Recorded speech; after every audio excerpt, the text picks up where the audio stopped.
Hello students, अनिमा class में आपका स्वागत है। मैं आज आप लोगों को क्लास 6 हिस्ट्री का पार्ट 5 आरंभिक राज्य, गणराज्य और शासन प्रणाली, इस चैप्टर को पूरे अच्छे से समझाऊंगी। ठीक है, एकदम टू द पॉइंट समझाऊंगी कि इसमें क्या क्या है एकदम।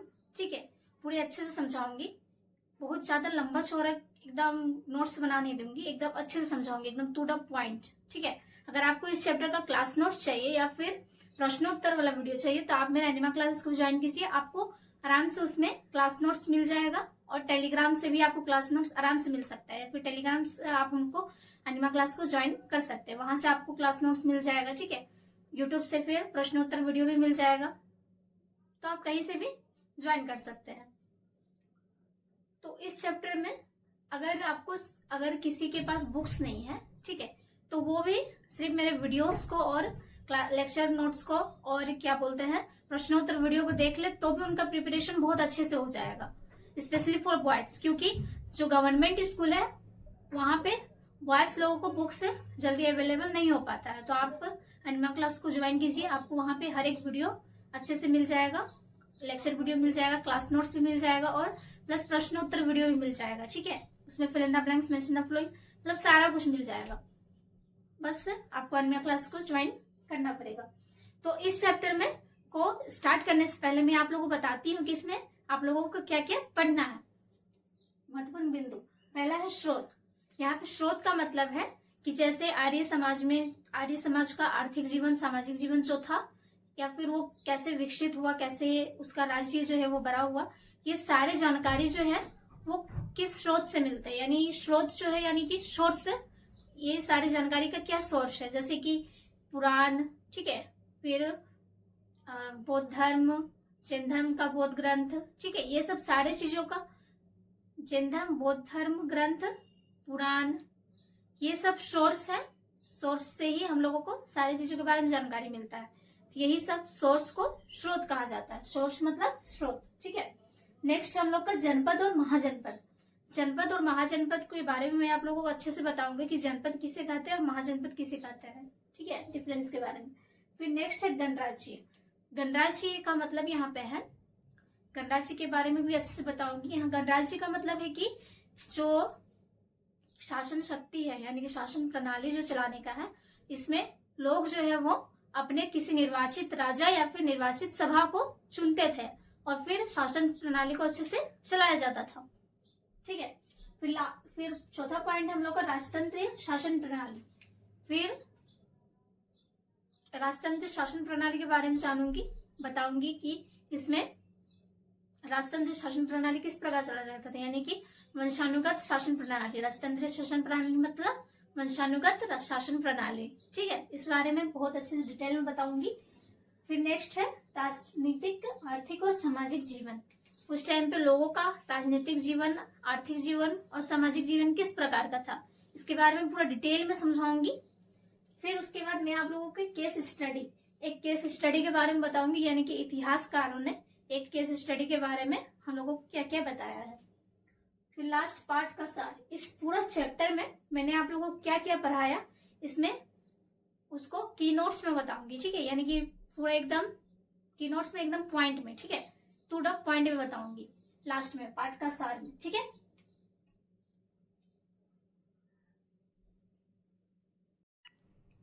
तो चलिए चैप्टर को स्टार्ट करती हूँ। लगभग 600 ईसा पूर्व से 400 ईसा पूर्व के बीच प्राचीन भारत के इतिहास में स्पष्ट परिवर्तन दिखाई पड़ता है। यानी कि जो 600 ईसा पूर्व और 400 ईसा पूर्व के बीच के काल में काफी सारा परिवर्तन दिखाई पड़ता है। ठीक है, उस काल में जनपदों और महाजनपदों जैसे बड़े राज्यों का उदय हुआ, जिनके शासक राजा कहलाए। उन राजाओं को अपने राज्य के मामले में असीम शक्तियां प्राप्त थी उस काल में, यानी कि जो 600 ईसा पूर्व और 400 ईसा पूर्व के बीच के काल में जनपद और महाजनपद जैसे बड़े राज्यों का विकास हुआ। ठीक है, और जनपद और महाजनपद में जो थे वो राजा पूरा शासन प्रणाली को अच्छे से चलाते थे, और शासन प्रणाली चलाने के लिए उन राजाओं के पास असीम शक्तियां भी होती थी। स्रोत, ठीक है, स्रोत का मतलब यहाँ पे है कि जो जैसे कि आर्य बस्तियां किस प्रकार विकसित हुई, ये सिर्फ और फिर जनपद, महाजनपद, ये सब सारी चीजों के बारे में जानकारी हमें कैसे प्राप्त होती है, किस स्रोत के द्वारा प्राप्त होती है, यानी सोर्स के द्वारा प्राप्त होती है। ठीक है, ये जानेंगे। लगभग 600 ईसा पूर्व से भारत का इतिहास स्पष्ट और समझने योग्य हो जाता है। जैन और बौद्ध ग्रंथ उस समय के लोगों के जीवन पर महत्वपूर्ण जानकारी देते हैं। यानी कि जैन धर्म और बौद्ध धर्म है जो है उस टाइम के लोगों के जीवन यापन उस टाइम पे किस प्रकार था, इस चीज के बारे में काफी जानकारी देता है। जैन धर्म और बौद्ध धर्म के जो ग्रंथ है, ठीक है, वो ब्राह्मण और उपनिषद जैसे ग्रंथों, जनपदों और महाजनपदों के बारे में बताता है। पुराण भी उस काल के इतिहास की उपयोगी जानकारी प्रदान करता है। जो ब्राह्मण और उपनिषद के जो ग्रंथ है वो जनपद और महाजनपद के बीच के डिफरेंस को और उसमें क्या क्या जानकारी, ये सब सारी चीजों के बारे में काफी जानकारी देता है। और जो पुराण है वो उस काल में क्या क्या परिवर्तन हुआ उसके पूरा इतिहास के बारे में पुराण हमें बताता है। ठीक है, पहला है हम लोग का पॉइंट है जनपद और महाजनपद। यानी जनपद और महाजनपद क्या था। 6वीं शताब्दी ईसा पूर्व तक लोहे के औजारों का व्यापक उपयोग होने लगा। गंगा के मैदानों के घने जंगलों को साफ किए गए और खेती आसान हुई। 6वीं शताब्दी ईसा पूर्व में जो लोहे का उपयोग है वो काफी हद तक बढ़ चुका था।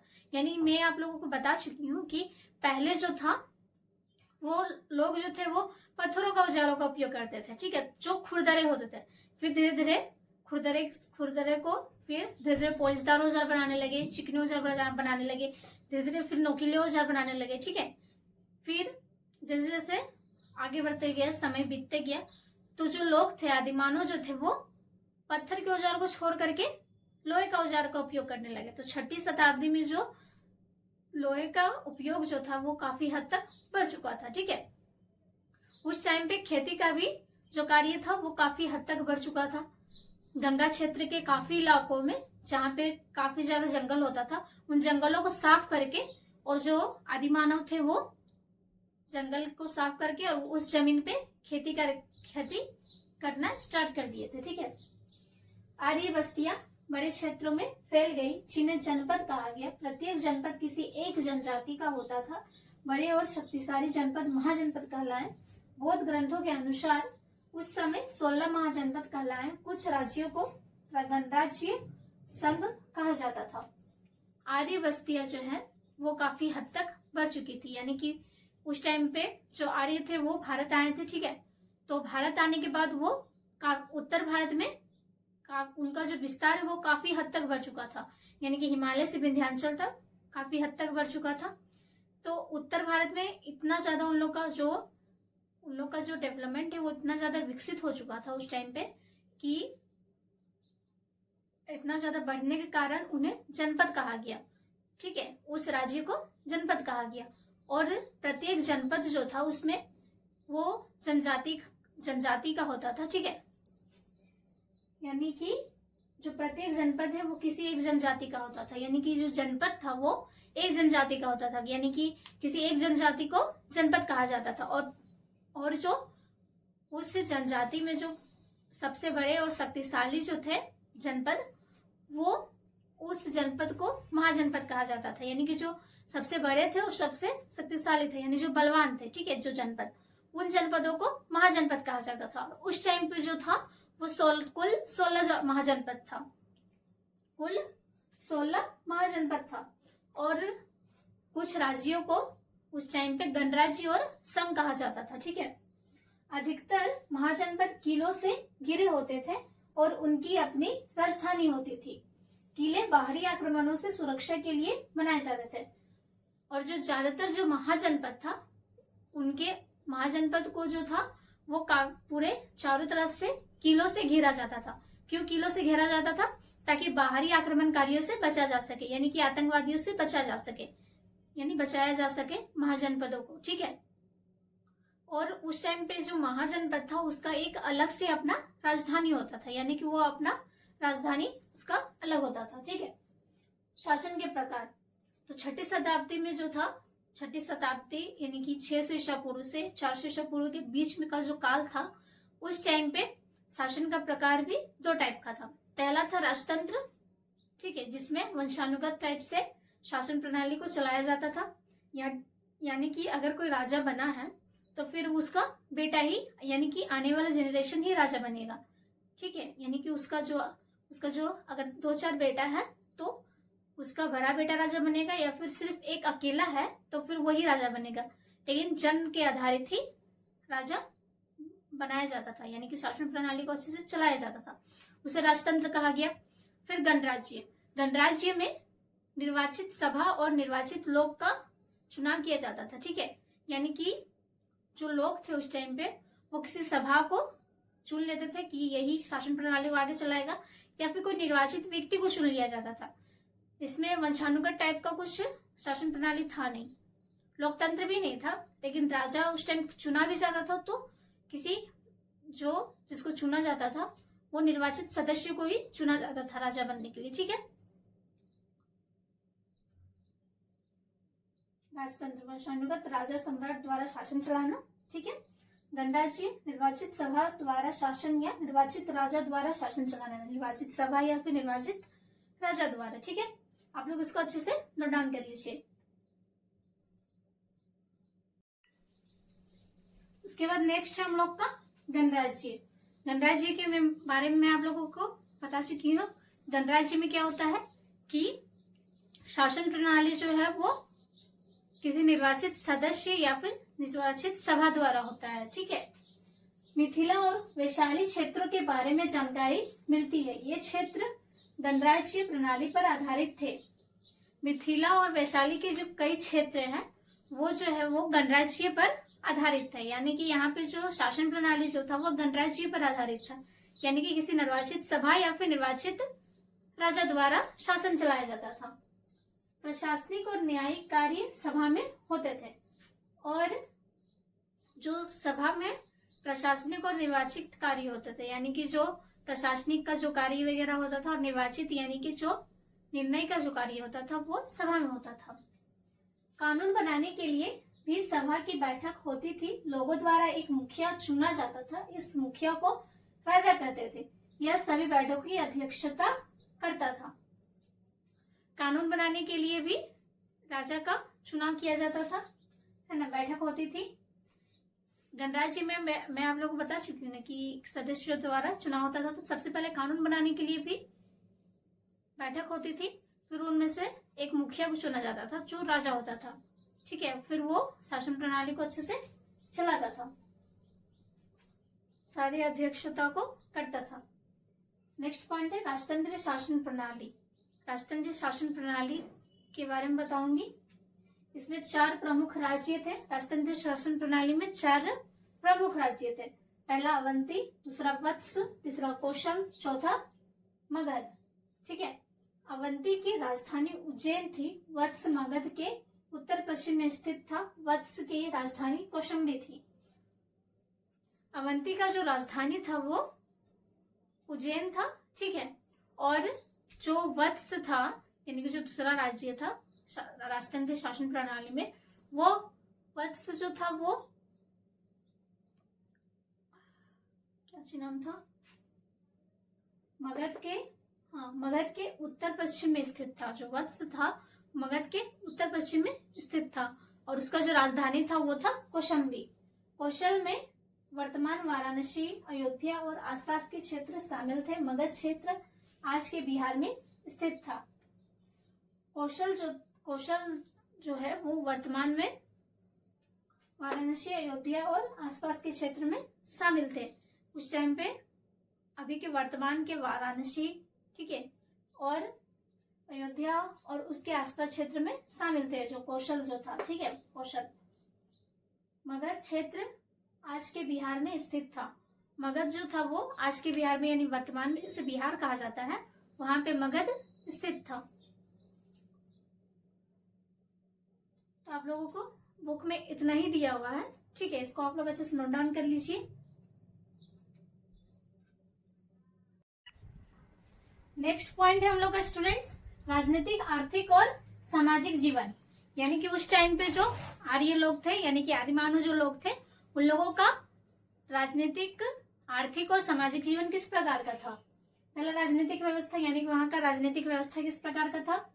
पहला, राजा राज्य का सर्वोच्च शासक होता था, प्रशासन और न्याय का मुख्य स्रोत था। आमतौर पर राजा क्षत्रिय होता था, इसको शक्तिशाली और भगवान समान माना जाता था। यानी कि राजनीतिक व्यवस्था में जो था, ठीक है, उसमें राजा होता था प्रमुख, ठीक है, क्योंकि उस टाइम मतलब राजनीतिक प्रणाली में मैंने आप लोगों को बताया था कि राजतंत्रीय प्रणाली में जो है वो वंशानुगत प्रणाली चलता था उस टाइम पे। यानी कि अगर कोई राजा बना है तो उसका फिर आने वाला जनरेशन राजा बनेगा, ठीक है। तो वो जो राजा होता था उसके पास वो सर्वोच्च शासक होता था। जो राजा होता था वो सर्वोच्च शासक होता था और उसके पास प्रशासन और न्याय का कार्य मुख्य होता था उसका, ठीक है। आमतौर पर राजा क्षत्रिय होता था और राजा जो था वो क्षत्रिय वर्ग का होता था। मैंने आप लोगों को बताया था कि समाज को 4 वर्गों में विभाजित किया गया था, ब्राह्मण, क्षत्रिय, वैश्य और शूद्र। तो जो राजा होता था वो क्षत्रिय होता था, ठीक है, और इसको शक्तिशाली और भगवान समान माना जाता था। यानी जो राजा होता था तो वो लोगों की नजर में सबसे ज्यादा शक्तिशाली और भगवान के समान माना जाता था, क्योंकि पूरा जो राज्य था वो राजा के द्वारा ही चलाया जाता था। इसलिए वहां के जो लोग थे वो राजा को सबसे ज्यादा शक्तिशाली यानी बलवान और भगवान के समान मानते थे। दूसरा है मंत्री एवं अधिकारी। मंत्री एवं अधिकारी दूसरा है, ठीक है। यानी कि जो मंत्री परिषद में जो कार्य करता है उसे मंत्री कहा जाता है या फिर अधिकारी कहा जाता है। राजा की सहायता के लिए मंत्री परिषद होती थी। प्रमुख मंत्री, राजपुरोहित और सैनिक, प्रशासन के लिए अधिकारियों की नियुक्ति की जाती थी, जिन्हें अमात्य कहते थे। राजा का सारा काम में हेल्प करने के लिए जो होता था उसे मंत्री कहा जाता था, ठीक है। और जो मंत्री होता था, प्रमुख मंत्री वहां पे होता था राजपुरोहित और सैनिक। राजपुरोहित किसे कहा जाता है? जो धार्मिक अनुष्ठानों में जो राजा का हेल्प करता है, ठीक है। यानी कि राजपुरोहित यानी जो पंडित होता है, ठीक है, जो धर्म से रिलेटेड जो भी वहां पे वर्क होता था उसे जो करवाता था, ठीक है, उसे राजपुरोहित कहा जाता है। और वहां के सैनिक, ठीक है, ये 2 प्रमुख मंत्री होते थे राज्य का। और प्रशासन के लिए, ठीक है, वहां पे प्रशासन के लिए अधिकारियों की नियुक्ति की जाती थी। यानी कि प्रशासन के लिए मंत्रियों की नियुक्ति की जाती थी, जिसे अमात्य कहा जाता था। तीसरा है अश्वमेध यज्ञ। यह अश्वमेध यज्ञ एक प्रकार का यज्ञ है जिसमें बताती हूँ मैं आप लोगों को क्या होता है। राजा अपनी शक्ति दिखाने के लिए अश्वमेध यज्ञ करता था। एक घोड़ा अन्य राज्यों में घूमने के लिए छोड़ा जाता था। घोड़े की रक्षा सैनिक करता था। यदि कोई राजा घोड़े को नहीं रोकता तो वह अधीनता स्वीकार करता था। सफल होने के बाद राजा को राजाधिराज की उपाधि मिलती थी। यानी कि अश्वमेध यज्ञ जो है वो राजा जो होता था, किसी भी राज्य का अगर राजा अश्वमेध यज्ञ करना चाहता था तो राजा जो होता था वो अपनी शक्ति को दिखाने के लिए अश्वमेध यज्ञ करता था। उसमें क्या होता था कि पहले किसी भी एक घोड़े को छोड़ दिया जाता था, यानी घूमने के लिए छोड़ दिया जाता था किसी भी राज्य में। अगर वो राज्य का जो राजा होता था अगर उस घोड़ा को नहीं रोकता था तो इसका मतलब जो अश्वमेध यज्ञ कर रहा है, यानी जो घोड़ा को छोड़ा था, वो समझ जाता है कि यह मेरा अधीनता स्वीकार कर लिया, यानी कि ये जो राज्य है वो मेरे अंडर में आ चुका है, ठीक है। फिर उसे राजाधिराज की उपाधि दी जाती थी। फिर जो राजा होता था उसे राजाधिराज की यानी कि उस राज्य का अधिराज्य यानी कि जो क्या बोलते हैं शासक माना जाता था, ठीक है। चौथा है सेना।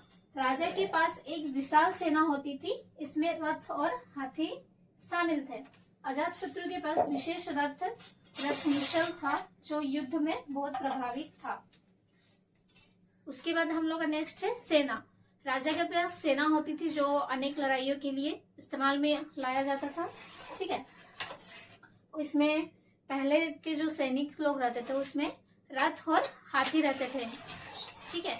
और उसके साथ साथ कई सारे सेना लोग रहते थे युद्ध के लिए राजा के पास, ठीक है। उसी तरह एक अजात शत्रु था जिसके पास रथ था, रथमुश्चल, ठीक है, जो युद्ध में बहुत प्रभावी साबित हुआ। पांचवा हम लोग का आय के स्रोत। आय के स्रोत यानी इनकम का सोर्स, ठीक है। इनकम का सोर्स उस टाइम पे क्या था? राजकोष में धन विभिन्न स्रोतों से आता था, जैसे जनता से, अधीन राज्यों से कर, भेंट, भूमि कर, किसान उपज का 1/6। 1/6 का मतलब आप लोगों को समझ में आ रहा होगा कि अगर कोई भूमि का टुकड़ा है, ठीक है, उसमें अगर किसी चीज का उपज हो रहा है तो 1/6 का मतलब हो रहा है यहाँ पे कि उस उपज को 6 भागों में बांटा जा रहा है, तो उसका एक भाग राजा को कर के रूप में दिया जाता था, ठीक है। व्यापारी से चुंगी, पशुपालकों से पशु उत्पाद और शिकारियों से वन उत्पाद।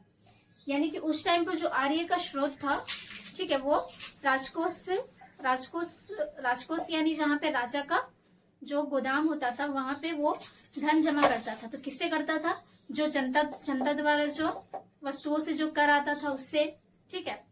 और जैसे भूमि कर में भी लगाया जाता था। जैसे कि अगर कोई किसान खेती कर रहा है तो उसका 1/6 पार्ट राजा को कर के रूप में दिया जाता था। यानी कि 1/6 का मतलब होता है कि अगर कोई किसान एक भूमि में अगर अपना उपज को उपजा रहा है तो उस उपज का अगर उस उपज को अगर 6 भागों में बांटा जा रहा है तो एक भाग उसको कर के रूप में राजा को दिया जाता था, देना पड़ता था, ठीक है। और क्या? और व्यापारियों से चुंगी, यानी कि अगर कोई व्यापार कर रहा है तो उससे भी कर के रूप में राजा वसूलता था। पशुपालकों से पशु या फिर उसका उत्पाद, यानी कि पशुपालकों से कोई पशु लेता था या फिर उससे उत्पादक, यानी कि जैसे कि कोई गाय पाला है तो उससे जो दूध वगैरह जो उत्पादक होता था वो भी कर के रूप में राजा लेता था। और शिकारियों से वन उत्पाद, और शिकारियों से उसका जो वन उत्पाद जो भी होता था वो सारा राजकोष में राजा डालता था, ठीक है, सारी जनता से लिया जाता था। छठा है सरकारी खर्च। उस टाइम पे सरकार के क्या क्या खर्च थे? करों का उपयोग सेना के रख रखाव और व्यापारियों के वेतन के लिए, अन्य कार्य में सड़कों, पुलों और नहरों का निर्माण तथा सार्वजनिक सुविधाओं का विकास शामिल है। सरकारी खर्च में यानी कि वो जो राजकोष जो राजा भरता था, ठीक है, तो वो जो है वो सरकारी खर्च में कैसे यूज होता था? जैसे कि अगर जैसे कि सेना का अगर युद्ध भी तो उस टाइम होता था ना, तो युद्ध जब लड़ा जाता था तो उस सेना के रख रखाव के लिए राजकोष का इस्तेमाल होता था। फिर उसके बाद अन्य कार्य में जैसे कि सड़क निर्माण, या फिर अगर राज्य में कोई सड़क निर्माण हो रहा है यानी रास्ता बनाया जा रहा है या फिर पुल निर्माण हो रहा है, ठीक है, या फिर नहर का निर्माण हो रहा है यानी कि कोई नदी वगैरह का निर्माण हो रहा है, तो उसमें राजकोष में जो जमा धन होता था उसी से सारा कार्य संपन्न होता था, ठीक है। तो आप लोग इसको अच्छे से नोट डाउन कर लीजिए। तो स्टूडेंट्स, हम लोग राजनीतिक व्यवस्था के बाद है आर्थिक जीवन, यानी कि उस टाइम पे जो आदि मानव थे उस टाइम पे उनका आर्थिक जीवन किस प्रकार का था। गांव का अर्थव्यवस्था, उस टाइम गांव का अर्थव्यवस्था कैसा था, यानी कि उस टाइम गांव किस प्रकार का हुआ करता था, ठीक है। अधिकतर लोग गांव में रहते थे। इसका मुख्य व्यवसाय कृषि और पशुपालन था। खेती का काम दास और भूमिहीन लोगों से कराया जाता था। अधिकतर जो लोग थे वो गांव में ही रहते थे, ठीक है। अधिकतर जो लोग थे वो गांव में रहते थे, और जो लोग होते थे उस टाइम पे वो ज्यादातर लोगों का व्यवसाय जो था वो कृषि और पशुपालन था, यानी खेती करना और पशुओं को पालना था, ठीक है। उस टाइम पे जो खेती का काम होता था वो ज्यादातर भूमिहीन और दास लोग करते थे। दास यानी कि जो नौकर और यानी जो मजदूरी करते थे, और भूमिहीन जो जिसके पास जमीन वगैरह नहीं होते थे वो लोग ज्यादातर खेती का काम करते थे। कृषि में दो मुख्य परिवर्तन उस टाइम पे आया था। पहला है हल में लोहे का फाल का उपयोग और धान, दूसरा है धान की रोपाई। सबसे पहले तो जब पहले खेती हुआ करता था, ठीक है, 600 ईसा पूर्व से पहले, तो उस टाइम पे जो लोग थे वो लोग जो थे वो लकड़ी से खेती करते थे, बट लकड़ी के हल का उपयोग करते थे। उस टाइम पे लोहे का तो इस्तेमाल हुआ नहीं था। जब लोहे का उपयोग करना, लोहे का जब आविष्कार हुआ, तो फिर जब लोहे का उपयोग करना लोग स्टार्ट कर दिए, तो खेती के लिए भी हल के रूप में लोहे का उपयोग करना स्टार्ट कर दिए, ठीक है। और खेती के लिए, खेती में धान की रोपाई करना स्टार्ट कर दिए, यानी एक स्थान से दूसरे स्थान पर धान की रोपाई करना प्रारंभ कर दिए बीज बो करके, ठीक है। गांव का मुखिया कर वसूलता था और सुरक्षा करता था। सहायता के लिए ग्राम परिषद होती थी। गांव आत्मनिर्भर होते थे। गांव का जो मुखिया होता था वो कर वसूलता था, यानी कि जो गांव का मुखिया यानी कि जो राजा होता था वो गांव के लोगों से कर वसूलता था। किस प्रकार से कर वसूलता था? जैसे भूमिहीन मतलब भूमि कर वसूलता था, फिर राज्य कर वसूलता था, ठीक है, ये सब सारे करों को वसूलता था। और वो जो राज्य कर वगैरह जिससे कर वसूलने के बाद जो राजकोष में जो धन इकट्ठा होता था उससे फिर लोगों को सुरक्षा प्रदान करता था। जैसे कि सड़कों का निर्माण कराना, पुलों का निर्माण कराना, फिर सैनिकों के देखभाल के लिए जो भी खर्च आता था वो सारा राजकोष के धन से ही किया जाता था, ठीक है, यानी सुरक्षा प्रदान किया जाता था। और जो राजा होता था उसका सहायता के लिए, ये सब वर्क करने के लिए, यानी ये सब काम में सहायता के लिए उसका मंत्री परिषद होता था, ठीक है, या फिर ग्राम परिषद होता था। दूसरा है हम लोग का व्यापार और उद्योग। उस टाइम पे व्यापार और उद्योग किस प्रकार था? व्यापार का मतलब बिजनेस और उद्योग का मतलब कारखाना वगैरह जो भी बना था, ठीक है। व्यापारिक केंद्र सड़कों से जुड़े थे। प्रारंभ में वस्तु विनिमय प्रणाली प्रचलित थी। बाद में व्यापार को आसान करने के लिए सिक्कों का निर्माण हुआ। व्यापारिक केंद्र जो था वो सड़कों से जुड़ा हुआ था, क्योंकि अब सड़क निर्माण वगैरह हो गया था, तो लोग सड़क से यानी रास्ते से व्यापार करते थे और समुद्र से भी करते थे, ठीक है। और उस टाइम पे सबसे पहले तो क्या होता था कि जब व्यापार करने की स्थिति था तो लोग हाट जाकर के व्यापार करते थे, वो भी किस प्रकार? वस्तु विनिमय प्रणाली के द्वारा। जैसे अगर किसान जो है वो अगर कुछ सब्जियां वगैरह कुछ दे रहा है तो उसके बदले में कुम्हार वगैरह कुछ बर्तन वगैरह मतलब सामानों का व्यापार करते थे, मतलब वस्तु विनिमय का प्रणाली से अदला बदली करके, और उस टाइम व्यापार उस प्रकार का होता था। लेकिन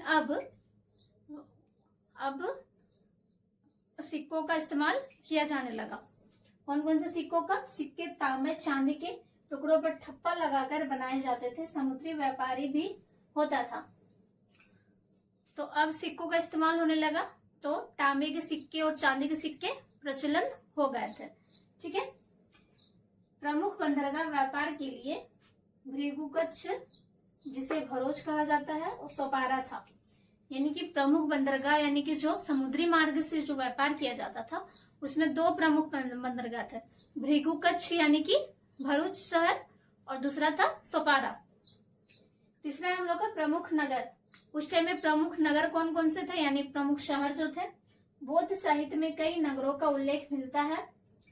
बिहार के नगर में कौन कौन सा आता है? चंपा, वैशाली, राजगृह, पाटलिपुत्र, ठीक है।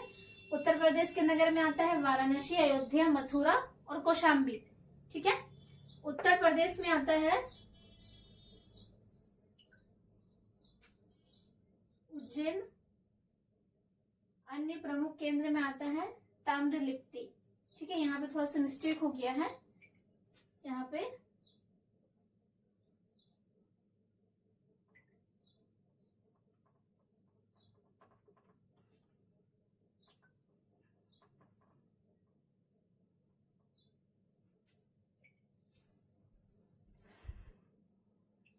तीसरा है प्रमुख नगर। प्रमुख नगर में यानी कि प्रमुख शहर कौन कौन से थे उस टाइम पे? बौद्ध साहित्य में कई नगरों का उल्लेख मिलता है। जैसे बिहार के नगर में आता है चंपा, वैशाली, राजगृह, पाटलिपुत्र। उत्तर प्रदेश के नगर में आता है वाराणसी, अयोध्या, मथुरा और कौशाम्बी। मध्य प्रदेश में आता है उज्जैन, यानी जिसे उज्जैनी भी कहा जाता है। अन्य प्रमुख केंद्र में आता है ताम्रलिप्ति, यानी गंगा के प्रमुख पर जो है उसे ताम्रलिप्ति कहा जाता है। इन सारे प्रमुख नगरों का उस टाइम पे व्यापार के लिए उपयोग किया जाता था। चौथा है भवन निर्माण। भवन निर्माण यानी उस टाइम पे जो भी महल वगैरह जो बनाया गया था। मकान पक्की ईंट और मिट्टी से बनाई जाती थी। पाटलिपुत्र में लकड़ी का अधिक उपयोग हुआ। शाही महल अक्सर पत्थर से बनाए जाते थे। उस टाइम पे जो मकान होता था यानी जो घर होता था वो पक्की ईंटी और मिट्टी से बनाया जाता था, ठीक है। और उस टाइम पे जो पाटलिपुत्र में जो एक लकड़ी का उपयोग बहुत ज्यादा होता था, मतलब घर को बनाने के लिए। और उस टाइम पे शाही महल जो भी बनाया जाता था, शाही महल यानी राजाओं का जो महल होता था वो सारे पत्थरों से बनाया जाता था, ठीक है। तो आप लोग इसको अच्छे से नोट डाउन कर लीजिए। नेक्स्ट है हम लोग का स्टूडेंट सामाजिक जीवन, ठीक है। यानी कि इस टाइम पे सामाजिक जीवन किस प्रकार का था, किस प्रकार हो गया था 600 ईसा पूर्व से, ठीक है। पहला है वर्ण व्यवस्था। समाज 4 वर्गों में बटा था, ब्राह्मण, क्षत्रिय, वैश्य और शूद्र। इनके अलावा अछूत वर्ग भी था। उनका जीवन कठिन था। ब्राह्मण को विशेष सुविधाएं दी गई। यानी कि समाज जो था वो 4 वर्गों में विभाजित हो गया था। पहला था ब्राह्मण, दूसरा था क्षत्रिय, तीसरा था वैश्य और चौथा था शूद्र। इसके अलावा भी अन्य जातियां होती थी जिसे अछूत माना जाता था, यानी कि लोग उससे अछूत की भावना रखते थे, ठीक है। उनका जो जीवन था वो काफी कठिन हो गया था, ठीक है। और उस टाइम पे ब्राह्मण को बहुत अधिक विशेष सुविधाएं दी जाती थी। यानी कि एक तो है कि एक के साथ अछूतों का व्यवहार किया जा रहा है और एक को काफी सुविधाएं दी जा रही है उसी टाइम से 6600 ईसा पूर्व से ही, और अभी भी यही चल रहा है। दूसरा है व्यवसाय और श्रेणियां। दूसरा है हम लोग का व्यवसाय और श्रेणियां, यानी कि उस टाइम पे जो लोग थे वो क्या कार्य करते थे और उनकी श्रेणियां के बारे में, ठीक है। कारीगर और व्यापारी अपना संघ बनाते थे। श्रेणी के मुखिया को सम्मान मिलता था। व्यवसाय वंशानुगत हो गया था। कारीगर और व्यापारी जो थे वो श्रेणी में काम करते थे, ठीक है। और श्रेणी का जो मुखिया होता था उसको अधिक सम्मान दिया जाता था। श्रेणी का जो मुखिया होता था उसे अधिक सम्मान दिया जाता था। और जो व्यापार था वो वंशानुगत हो गया था। यानी कि अगर मेरे पापा अगर किसान है तो फिर मैं भी किसानी ही करूंगा, ठीक है। यानी कि अगर कोई शिल्पकार है तो उसका बेटा जो होगा वो शिल्पकारी का ही कार्य करेगा, ठीक है। यानी कि वंशानुगत व्यापार स्थापित हो गया था उस टाइम पे, ठीक है। जाति के बाहर विवाह की अनुमति नहीं थी। जाति प्रथा कठोर हो गई। जाति के बाहर यानी कि इंटरकास्ट मैरिज जो था वो उसकी अनुमति नहीं थी, ठीक है। और जाति प्रथा अभी भी नहीं है। अभी भी अगर कोई इंटरकास्ट मैरिज करना चाहता है तो पूरा तरवाले खींच जाती है। इसलिए उस टाइम से ही 600 ईसा पूर्व से अभी तक वर्तमान में भी ये चीज चल रहा है। जाति प्रथा अभी तक खत्म नहीं हुआ है। तो और जाति प्रथा धीरे धीरे और भी कठोर रूप लेते जा रहा है। तीसरा है आश्रम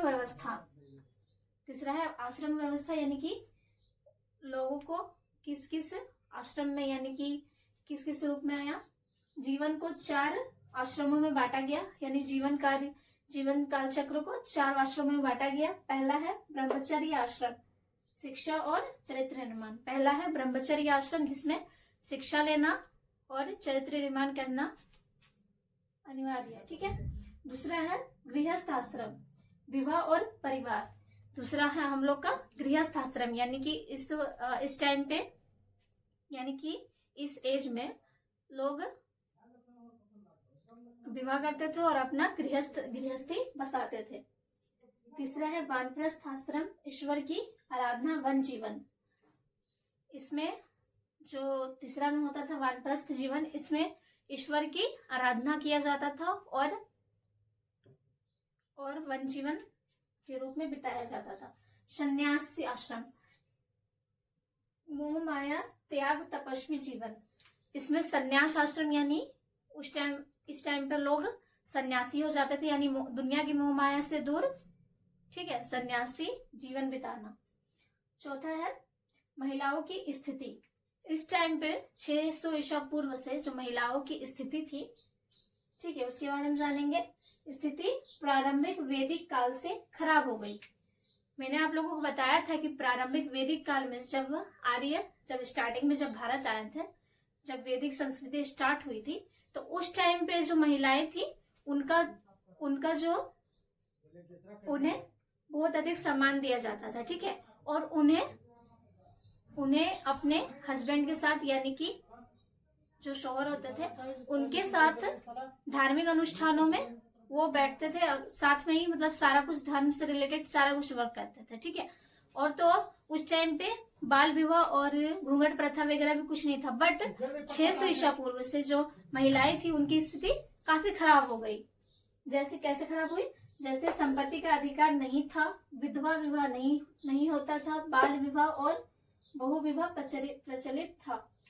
यानी कि जो महिलाएं थी अगर किसी के पापा डेथ कर गए हैं तो उसका जो संपत्ति जो है वो सिर्फ पुत्रों के लिए था, यानी कि सिर्फ उस संपत्ति में हक सिर्फ उसके बेटों का होता था, ना कि बेटी का। तो उस टाइम से महिलाओं की स्थिति इतनी खराब हो गई कि संपत्ति का अधिकार भी नहीं दिया जाने लगा। फिर अगर किसी महिला का अगर कोई हस्बैंड डेथ कर गया है तो फिर उसे दूसरा शादी करने की अनुमति भी नहीं दी गई, यानी कि विधवा विवाह अनुमति नहीं दी गई। और तो और बहु विवाह जैसा कुप्रथा स्टार्ट हुआ, यानी कि जो पुरुष होते थे वो एक से अधिक शादी कर सकते थे। और तो और महिलाओं के साथ ऐसा होता था कि बाल विवाह का प्रथा स्टार्ट हुआ, यानी कि छोटे में ही यानी कि नाबालिग में ही शादी दे दिया जाता था महिलाओं को। पांचवा है धर्म और समाज। उस टाइम पे धर्म और समाज कैसा था? ब्राह्मण पुरोहित वर्ग बहुत शक्तिशाली हो गया, धर्म जटिल हो गया और यज्ञ और अनुष्ठानों पर जोर बढ़ा। उपदेश संस्कृत भाषा में होते थे जिससे आम लोगों के लिए समझना कठिन हो गया। उस टाइम में जो ब्राह्मण था उसे अधिक सुविधाएं भी दी गई और प्लस उन्हें काफी अधिक सम्मान दिया जाने लगा और काफी ऊंचे जाति के लोग उन्हें मतलब सम्मान दिया जाने लगा कि वो काफी ऊंचे हैं। अभी भी यही है, ब्राह्मण लोग को काफी ऊंचा कास्ट में माना जाता है ना।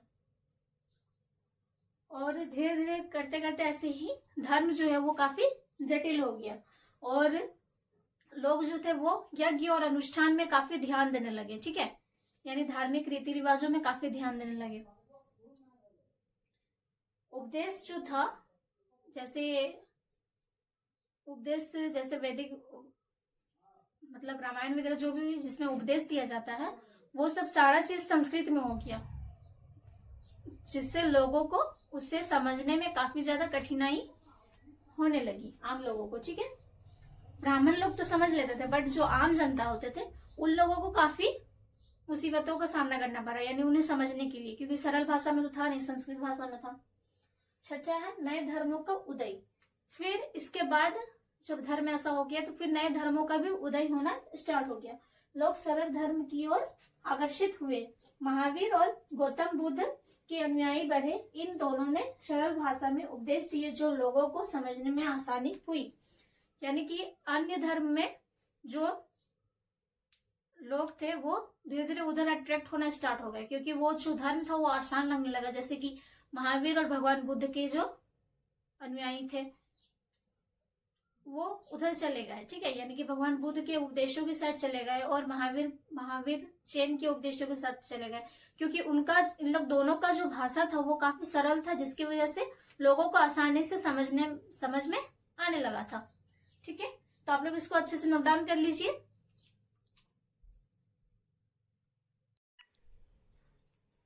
नेक्स्ट है केस स्टडी, यानी कि इतिहासकारों ने विभिन्न जगहों में क्या क्या अनुभव किया, ठीक है। बिहार का एक जगह है मगध, ठीक है। इसमें जो इतिहासकार है उन्होंने क्या क्या अनुभव किया। ईसा पूर्व 6ठी शताब्दी में मगध ने बहुत प्रतिष्ठा प्राप्त कर ली थी। इस राज्य में वर्तमान काल के पटना और गया जिला शामिल थे।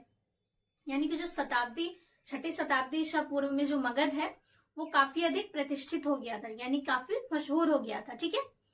और यहाँ का अभी वर्तमान में जिसे पटना और गया कहा जाता है, ये दोनों ही जिले उस टाइम पे मगध के साथ संपर्क में थे। तो ये दोनों जिले भी काफी अधिक प्रतिष्ठित हो चुके थे। मगध एक शक्तिशाली राज्य कैसे बना? मगध जो है वो एक शक्तिशाली राज्य कैसे बना? इसके अनेक कारण है, यानी कि मगध के शक्तिशाली राज्य बनने के अनेक कारण है।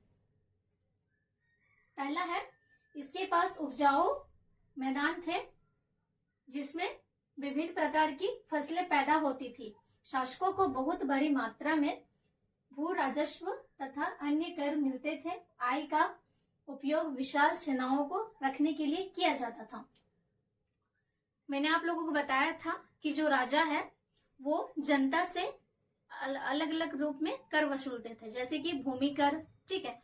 पशु अगर कोई व्यक्ति जो है अगर पशु पाल रहा है तो उसके लिए भी उसे कर दिया जाता था, मतलब कर देना पड़ता था। और अगर कोई व्यापार कर रहा है अगर किसी चीज का, तो उसके लिए भी व्यापार पूंजी के रूप में कर देना पड़ता था शासक को। ठीक है। तो जो मगध है वहां पे भी राजा थे, तो उन्हें भी कर के रूप में दिया जाता था। तो जो मगध का जो भूमि था वो काफी ज्यादा उपजाऊ होने के कारण यहाँ के जो किसान हैं उनकी जो फसलें थी उनकी पैदावार काफी अधिक होती थी, तो जिसके कारण वे अधिक कर देते थे। आपका पैदावार कितना भी हो, ठीक है, अधिक हो या कम हो, आपको 1/6 अगर आपका पैदावार जितना भी हो रहा है उसका 6 भाग का 1 भाग आपको शासक को देना ही है, यानी कि राजा को देना ही है। तो जो मगध के जो लोग थे वो अपना जितना भी पैदावार होते थे उसका 6 भाग का 1 भाग वो राजा को कर के रूप में देते थे। तो अधिक कर देने के कारण वहां का जो राजकोष था वो काफी अधिक बढ़ चुका था, जिसके कारण वहां के जो सैनिक थे उनके रख रखाव के लिए काफी अच्छी तरीका से हो जाया करता था। ठीक है, क्योंकि धन अधिक हो जाता था। दूसरा,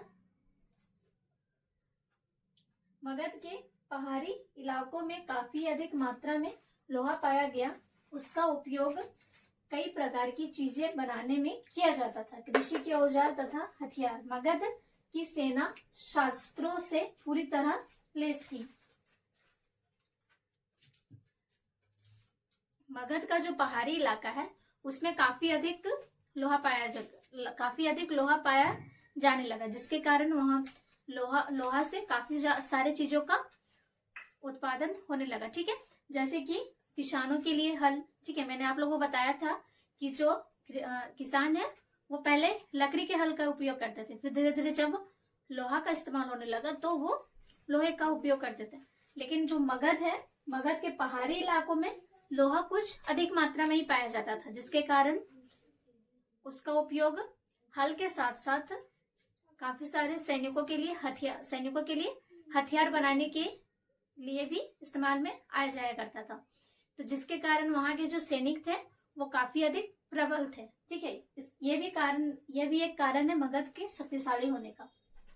तीसरा कारण है, गंगा, सोन, गंडक तथा सरयू नदियां सुगम जलमार्ग उपलब्ध कराती थी। फलस्वरूप व्यापारी और सैनिक सभी तरफ जा सकते थे। व्यापार और शिल्प मगध को संपन्न बनाया।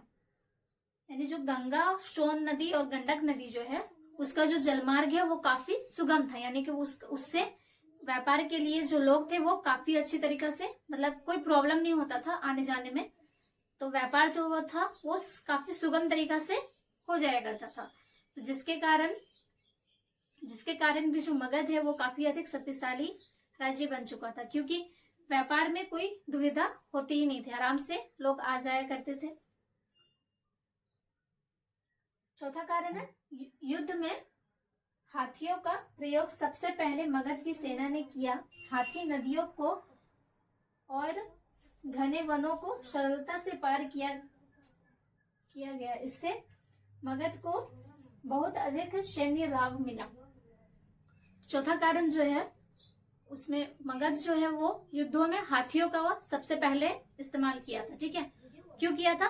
क्योंकि जो हाथी है वो समुद्री मार्ग यानी जल मार्ग और वनों को आराम से पार करता था, घने वनों को आराम से पार कर लेता था, जिसके कारण युद्ध में कोई दिक्कत या प्रॉब्लम वगैरह कुछ भी नहीं आता था और युद्ध वो आसानी से जीत लिया करते थे। यह भी एक कारण था और जिसके वजह से उसकी जो सेना थी वो काफी प्रबल थी।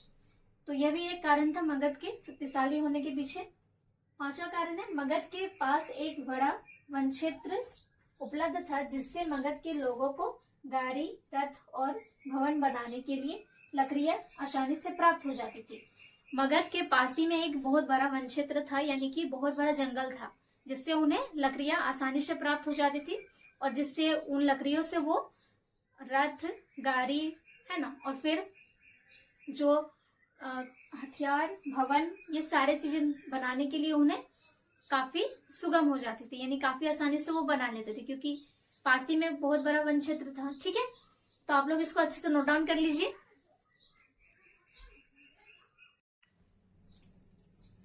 तो केस स्टडी में हम लोग का नेक्स्ट है राजा बिंबिसार। राजा बिंबिसार के बारे में हम लोग जानेंगे। ठीक है, बिंबिसार मगध का एक कुशल और शक्तिशाली शासक था। मगध की राजधानी राजगृह थी। बिंबिसार महावीर का परम भक्त था। बिंबिसार जो है वो काफी शक्तिशाली शासक था, यानी बहुत पराक्रमी शासक था। ठीक है, और जब बिंबिसार मगध का जब शासक था तो उस टाइम मगध का राजधानी जो है वो राजगृह था। ठीक है, और बिंबिसार जो है वो भक्त मतलब महावीर का परम भक्त था, यानी उनके उपदेशों को काफी महत्व देता था। ठीक है, उसने अंग राज्य पर विजय प्राप्त की, कौशल की राजकुमारी कौशल्या से विवाह किया और दहेज में काशी मिला। उसने वैशाली के शासक की पुत्री छेलन यानी चलन्ना से विवाह किया और शक्तिशाली राज्यों से मित्रतापूर्ण संबंध बनाया। बिंबिसार जो है वो सबसे पहले अंगराज्य को अपने अंडर में लेता है, यानी अंगराज्य को सबसे पहले कब्जा करता है। ठीक है, उसके बाद वो कौशल की महारानी जो होती है कौशल्या, उससे विवाह करता है और फिर कौशल को अपने अंडर में ले लेता है और उसके साथ साथ दहेज में उसको, कौशल्या से जब वो विवाह करता है तो दहेज में उसको काशी मिलता है, यानी काशी को भी अपने अंडर में कर लेता है। ठीक है, और तो और फिर कुछ टाइम के बाद फिर वो वैशाली का एक राजकुमारी रहती है, उससे भी विवाह करता है। ठीक है, यानी कि वैशाली में एक शासक रहता है राजा, उस राजा की पुत्री के साथ वो विवाह करता है। ठीक है, और फिर वैशाली को भी अपने अंडर में ले लेता है। फिर धीरे धीरे मित्रतापूर्ण संबंध बनाने लगता है सारे राज्यों से, यानी धीरे धीरे दोस्ती बनाने लगता है। ठीक है, और फिर वो धीरे धीरे सारे राज्यों को अपने अंडर में लेता चला जाता है और ऐसे करते करते वो काफी शक्तिशाली राजा बन जाता है। बिंबिसार ने सड़कों और भवनों का निर्माण तथा प्रजा की स्थिति जानने के लिए भ्रमण करते थे। बिंबिसार का पुत्र अजातशत्रु ने इनकी हत्या कर दी।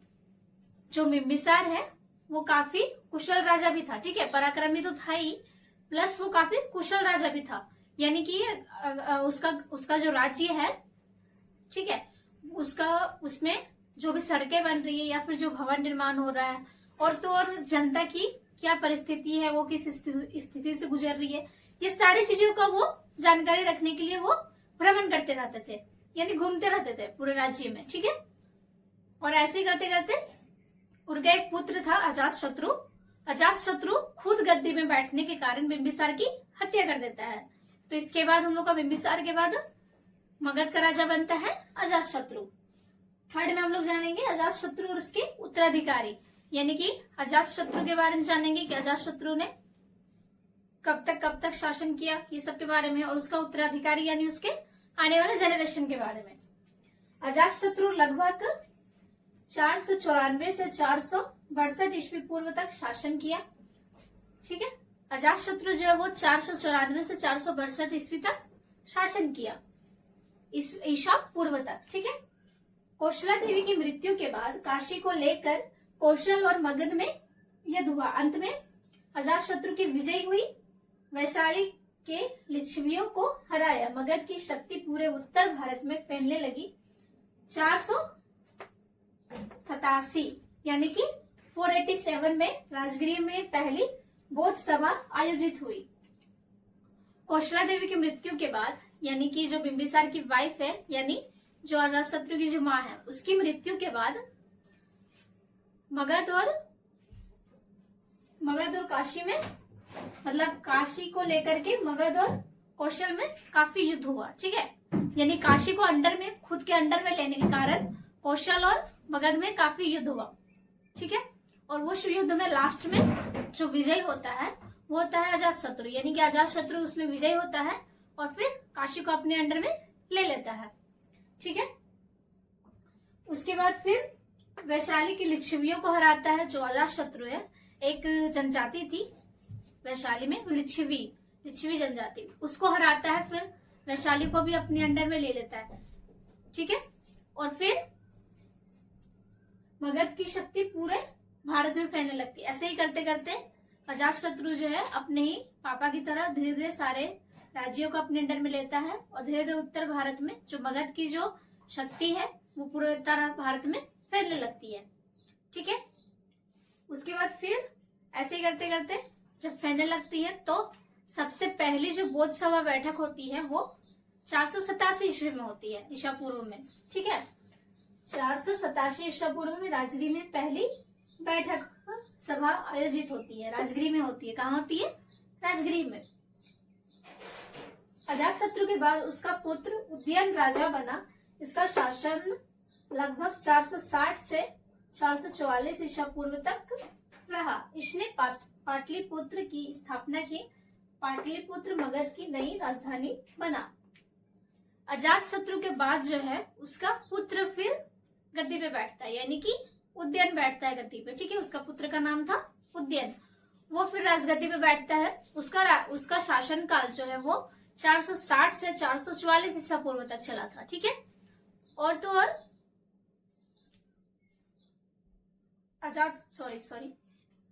जो उदयन है, ठीक है, वो पाटलिपुत्र को अपने अंडर में ले लेता है। फिर सबसे पहले तो जो बिंबिसार है मतलब कि राजगृह को मगध की राजधानी मानता था। ठीक है, यानी मगध की राजधानी राजगृह को बनाया था। बट जब उदयन गद्दी पर बैठता है तो पाटलिपुत्र को अपने अंडर में लेने के बाद वो पाटलिपुत्र को मगध की राजधानी घोषित करता है। ठीक है, उदयन के बाद कमजोर शासक आए। मगध पर शिशुनाग वंश का शासन हुआ।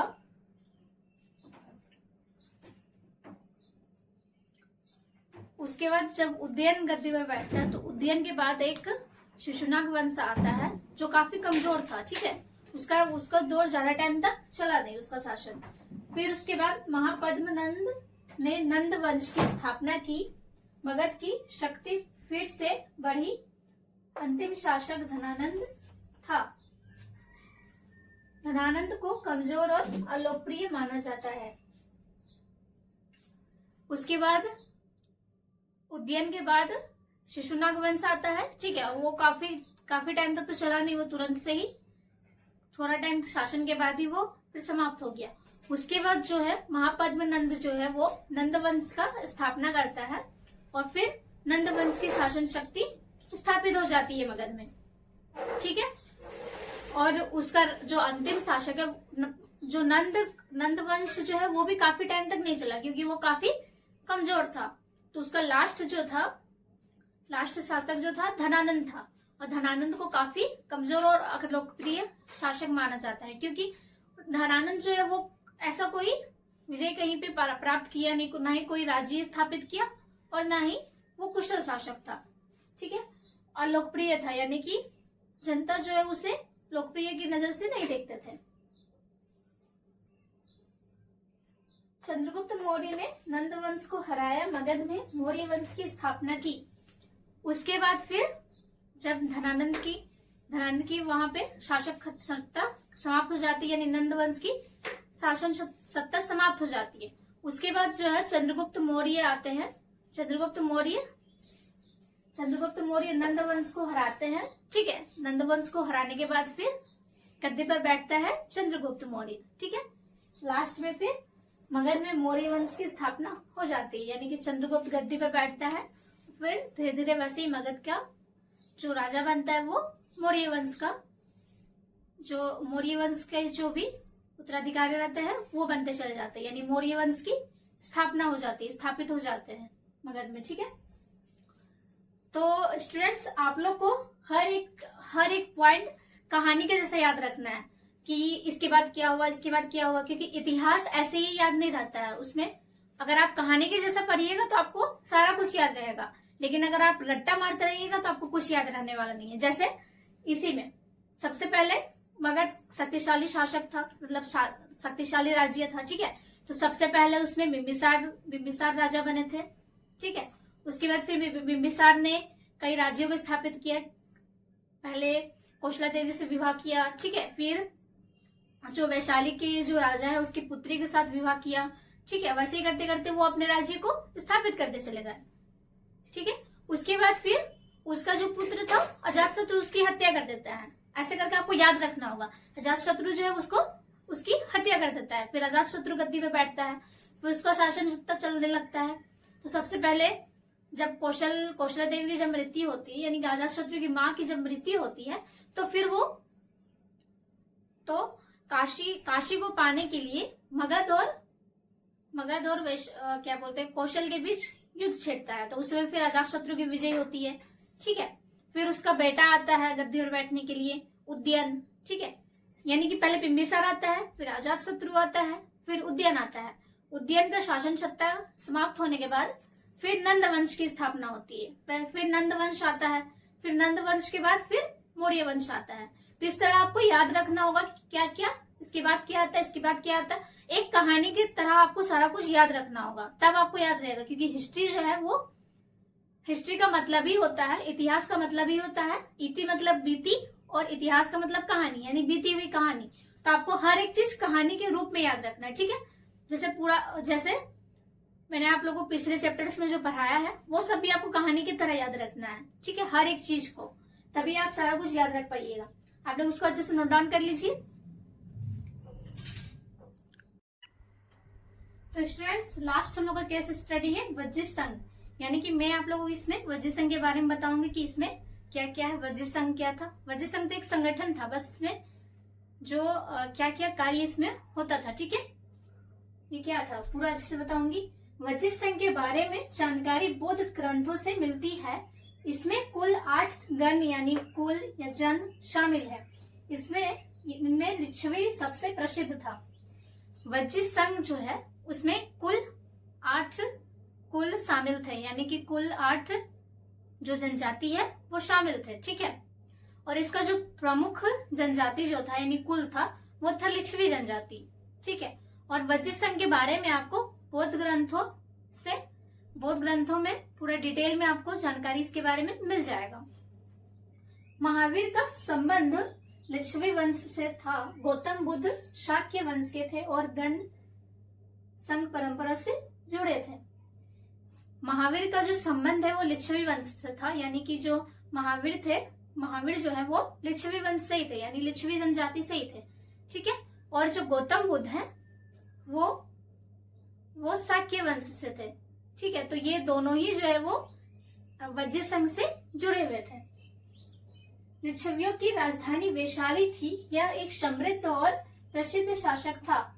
महावीर का जन्म यहीं हुआ था। बुद्ध ने यहीं अपना अंतिम उपदेश दिया था, इसलिए यह स्थान जैन और बौद्ध धर्म दोनों के लिए महत्वपूर्ण है। लिच्छवियों की यानी कि लिच्छवी जनजाति की जो राजधानी है वो उस टाइम पे वैशाली थी। ठीक है, और तो वैशाली थी, तो वैशाली में लिच्छवी जनजाति होने के कारण वैशाली जो है वो काफी समृद्ध और शक्तिशाली राज्य था। ठीक है, और यहीं पे वैशाली में ही भगवान महावीर जैन का जन्म हुआ था। वैशाली में ही भगवान महावीर का जन्म हुआ था।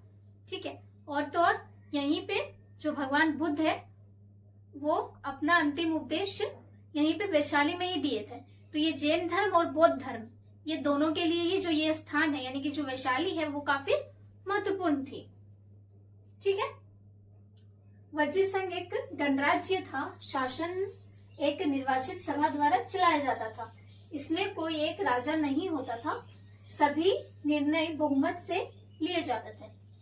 वज्जी संघ जो था वो एक गणराज्यीय संघ था, यानी कि जो यहाँ पे जो शासन सत्ता था वो बहुमत के द्वारा चलाया जाता था, यहाँ कोई राजा नहीं होता था। ठीक है, गणराज्य के बारे में मैंने आप लोगों को बताया कि उस टाइम पे जो 600 ईसा पूर्व में जो शासन सत्ता चलाई जाती थी, तो उसमें दो प्रकार से शासन सत्ता चलाई जाती थी। पहला था कि राजतंत्रीय शासन सत्ता, जिसमें राजा होता था और वही पूरा शासन सत्ता चलाता था। बट उसमें राजा होता भी था तो वंशानुगत टाइप से होता था, यानी कि जेनरेशन वाइज अगर कोई राजा बना है तो फिर उसका आगे आने वाला जेनरेशन ही राजा बनेगा। बट गणराज्य में ऐसा होता है कि उसमें कोई एक निर्वाचित सभा या फिर निर्वाचित व्यक्ति को लोग बहुमत के द्वारा चुनते थे, फिर उससे राजा बनाया जाता था और फिर उस शासन सत्ता को चलाया जाता था। तो यहाँ वज्जी संघ में भी गणराज्य शासन सत्ता थी यहाँ की, यानी कि यहाँ पे जो कोई एक राजा नहीं होता था, यहाँ पे बहुमत से सरकार मतलब शासन सत्ता को चलाया जाता था। ठीक है, सभा की बैठक जरूरत पड़ने पर बुलाई जाती थी। महिलाओं, दासों और श्रमिकों को भाग लेने की अनुमति नहीं थी। शासन कार्यों के लिए एक छोटी परिषद भी बनाई गई थी।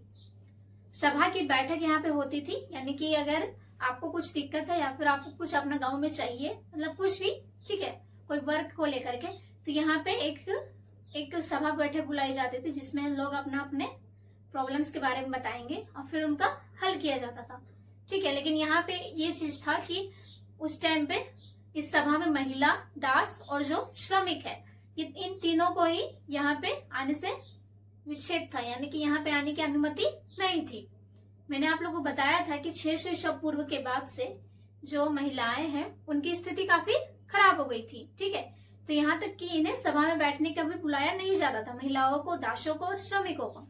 ठीक है, और ये सब जो भी सभा होती थी, इसमें जो भी प्रॉब्लम्स आता था वो सबको, या फिर शासन सत्ता से लेकर कोई प्रॉब्लम्स आता था तो उसको निपटाने के लिए एक छोटी सी सभा होती थी, छोटी सी परिषद होती थी जो ये सारे कार्यों को निपटाने का कार्य करती थी। ठीक है, अजातशत्रु वज्जी संघ को अपने राज्य में मिलाना चाहता था। गौतम बुद्ध ने उनसे ऐसा ना करने की सलाह दी, फिर भी अजातशत्रु ने वज्जी यानी लिच्छवी को जीतकर मगध में मिला लिया। वज्जी संघ जो था वो बहुमत से उसमें सरकार को चलाया जाता था, यानी पूरा शासन सत्ता को चलाया जाता था। तो इसलिए अजातशत्रु जो है वो थोड़ा कुटिल दिमाग का था। ठीक है, तो मैंने आप लोगों को बताया था कि जो अजातशत्रु है वो अपने पिता को ही मार करके और खुद शासन सत्ता में बैठ गया था, स्थापित हो गया था, गद्दी पर विराजमान हो गया था। ठीक है, तो इसका कुटिल व्यवहार के कारण ये सोचने लगा कि वज्जी संघ को अपना क्षेत्र में मिला लिया जाए, जिससे अनेक फायदा हो सकता है। तो गौतम बुद्ध ने उसे ऐसा ना करने की सलाह भी दी, फिर भी वो नहीं माना अजातशत्रु और वज्जी संघ यानी जो लिच्छवी जनजातियों का जो संघ था उसे अपने राज्य में मिला लिया। मैंने आप लोगों को केस स्टडी 2 में बताया था। ठीक है, कि अजातशत्रु के बारे में उसमें क्या क्या था। ठीक है, अजातशत्रु ने लिच्छवी जनजातियों को हरा करके अपने मिला लिया था, उसमें केस स्टडी 3 में मैंने आप लोगों को बताया है। आप लोग इसको अच्छे से नोट डाउन कर लीजिए।